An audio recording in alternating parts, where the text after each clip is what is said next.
So here we are at the beginning of Module 2 already. I hope you enjoyed Module 1. I must admit it was great to see how your learning developed over the course of the semester. Hope you had a little bit of time off. I know it's only a week, but that you're now refreshed to start again. This module is going to be quite different from the previous module, with the focus shifting from learning through practical data capture to an understanding of the knowledge about why it is that we walk the way we do. We'll start off looking at the biomechanics of normal gait, which of course is basically cyclic. This will teach a new approach that I've developed over the last 4 or 5 years, which I think is more biomechanically rigorous and clinically applicable than previous theories of walking. Be interested to see if you agree with this. We'll also review some of the features of musculoskeletal anatomy that are biomechanically important and evaluate how these relate to walking and to clinical gait analysis.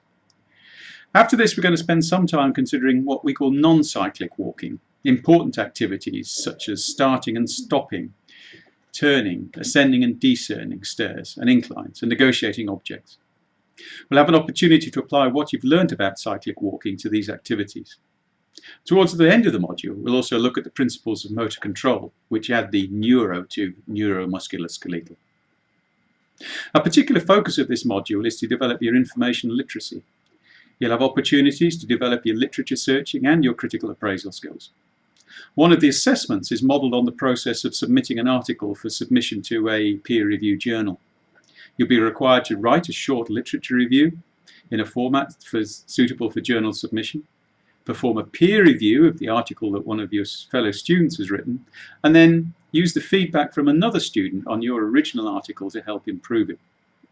As well as this, you'll be required to collate a learning profile.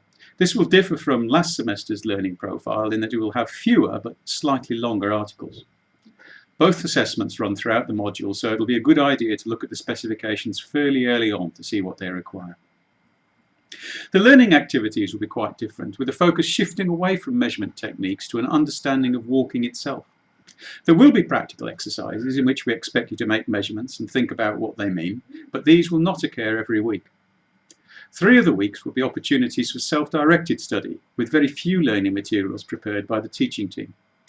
Not being so reliant on having access to the lab every week to drive your learning will give you considerably more flexibility in how you plan your time. And it will be worth thinking a little bit about how you intend to spend your time right at the start of the module. So anyway, that's all I need to say at the moment. Let's get on and do it.